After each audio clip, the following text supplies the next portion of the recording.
पर शास्त्रों के वचनों में हमारी श्रद्धा नहीं है, विश्वास नहीं है। वेद गुरु वाक्येषु विश्वास श्रद्धा।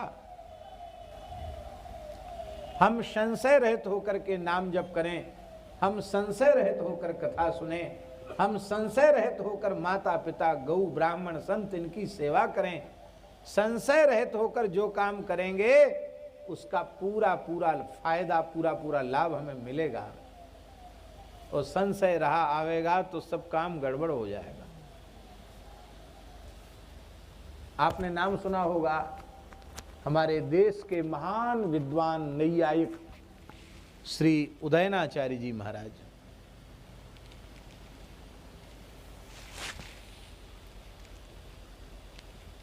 बौद्धों को खदेड़ दिया, उन्होंने शास्त्रार्थ में परास्त कर दिया। विधर्मी उनके सामने टिक नहीं सकते थे शास्त्रार्थ में। महान पंडित, महान विद्वान उदयनाचार्य जी महाराज, उन्होंने षड्यंत्र किया स्वामी जी, तो इसको मार डालो किसी पद्धति से, नहीं तो ये हम लोगों को उखाड़ देगा यहां से। तो उन्होंने क्या षड्यंत्र किया, बोले इस पहाड़ पर चढ़ जाओ और कहो कि वेद प्रमाण है और कूद जाओ। यदि वेद प्रमाण हुए तो तुम्हारी रक्षा हो जाएगी।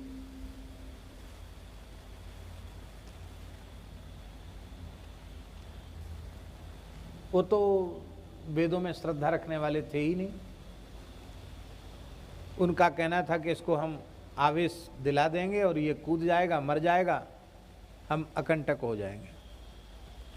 श्री उदयनाचार्य जी आधी धोती पहने थे, आधी ओढ़े थे, तुरंत उन्होंने फेंटा कसा, चुटिया में बढ़िया से गांठ लगाई, चढ़ गए पहाड़ पर।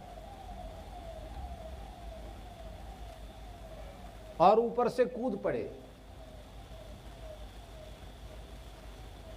और उन्होंने कहा यदि वेद प्रामाण्य है तो मेरी रक्षा हो। यदि वेदा प्रमाणा स्युः तर्हि में रक्षा भवेत्। कह करके जैसे ही वे कूदे, पहाड़ से कूद गए, कुछ नहीं बिगड़ा। उनके बाएं पैर की एक उंगली छिल गई, रक्त आ गया उसमें से। भगवान जगन्नाथ से लड़ने पहुंच गए पुरी में। वही उसी क्षेत्र में शास्त्रार्थ हो रहा था बौद्धों से उनका। जगन्नाथ जी के पास चले गए। जगन्नाथ जी ने देखा, गुस्सा में भर के आए तो भीतर से फाटक बंद कर दिया। खोलो फाटक। मदधीना तवा स्थिति ही। जब विधर्मी आपका खंडन करने लग जाएंगे तो हमारे जैसे सनातनी विद्वान ही आपकी प्रतिष्ठा करेंगे। आपकी स्थिति मेरे अधीन है, हम झगड़ा करने आए आपसे। फाटक खोलो, जगन्नाथ जी से कहा।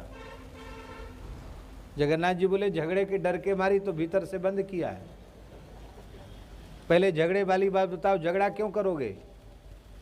बोले हमने विश्वास किया कि वेद प्रमाण है, फिर मेरी उंगली क्यों छिली?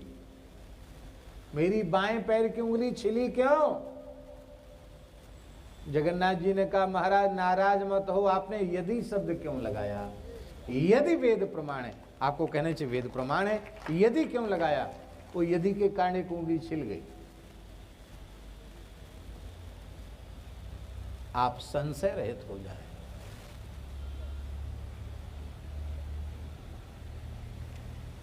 सेठ श्री जयदयाल गोयनका जी ने कहा ऋषिकेश में कि कल सबको भगवान का साक्षात दर्शन होगा सत्संग में। अब सब 4 बजे से स्नान ध्यान करके वहां बट के नीचे इकट्ठे हो गए, खूब कीर्तन किया। और जैसे ही सूर्य नारायण प्रकट हुए तो शेठ जी ने साष्टांग करके कहा प्रत्यक्ष परमात्मा है, दर्शन कर लो। अरे ये तो हम रोज ही देखते हैं। बोले यही तो बात है, तुम्हें विश्वास ही नहीं कि भगवान है? सूर्य प्रत्यक्ष परमात्मा ही तो है कि बनावटी है क्या? वेद कहता त्वमेव प्रत्यक्षम नारायणोसी, त्वमेव प्रत्यक्षम ऋगसी, त्वमेव प्रत्यक्षम यजुरसी, त्वमेव प्रत्यक्षम सामसी। त्वमेव प्रत्यक्षमथर्वासी त्वमेव सर्वं छंदोंसी। आदित्याद वायुर्जायते, आदित्याद भूमिर्जायते, आदित्याद आपो जायन्ते।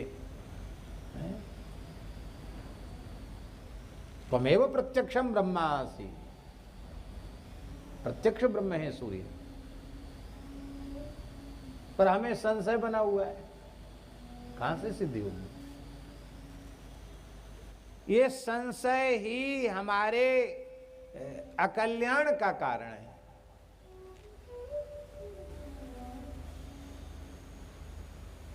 ये संशय कैसे नष्ट होता है? ये गुरु कृपा से नष्ट होता है। गुरु वचनों में विश्वास करने से संशय, शिष्य संदेह रहित हो जाता है। संशय